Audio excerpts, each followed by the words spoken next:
हे भगवंता, तूच माझी आई, तूच माझा पिता, भाऊ बहीण सगळं तूच आहे. त्यामुळे मला वेगळीकडे जायची गरजच नाहीये.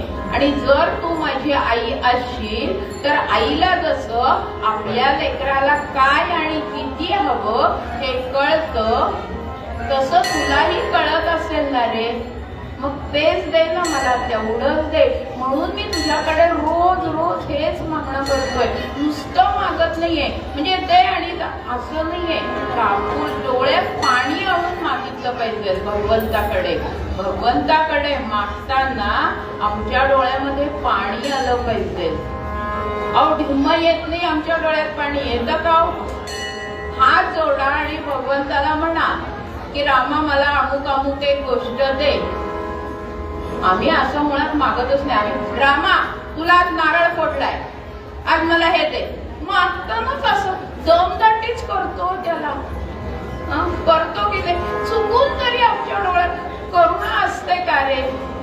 कधीतरी आम्ही पदर पसरताना असं म्हणतो का की रामा दे रे, तुझ्याशिवाय मला कोणी नाही रे या जगात, असं आमच्या समर्थांना व्हायचं. बरं, 12 वर्षाचा मुलगा जांबेहून निघाला पळत रात्री अपरात्री आणि टाकळीला आला. टाकळीहून सकाळी गोदावरीत आला. संध्याकाळ झाली की त्यांना घरची आठवण यायची. 12 वर्षाचं बाळ होते. काय माहिती त्याला समाज काय आहे. आम्हाला 24 वर्षाचं झालं तरी कळत नाही अजून. कळतं का? अहो त्याच्या उलट वय झालं तरी सुद्धा आम्हाला कळत नाही अजून. आणि ह्याला काय कळणार हो? संध्याकाळी जीव असा काकुळतीला यायचा. माझी आई, माझा भाऊ, माझा दादा, माझी वहिनी सगळे आठवायला लागायचे. आता कुणाच्या तरी मनात येईल मग यायचं कशाला जर घर आठवतंय तर. पण त्यांनीच पुढे कधीतरी लिहिलंय, देवाच्या सख्यत्वासाठी पडाव्या जीवलगांसी तुटी, सर्व अर्पावे शेवटी प्राण दोन्ही वेचावा श्रीराम.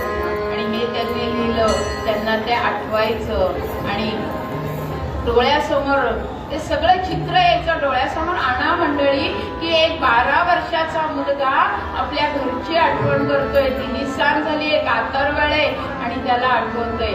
आणि तेव्हा ते लिहितायत की अनुदिनी अनुतापे तापलो रामराया.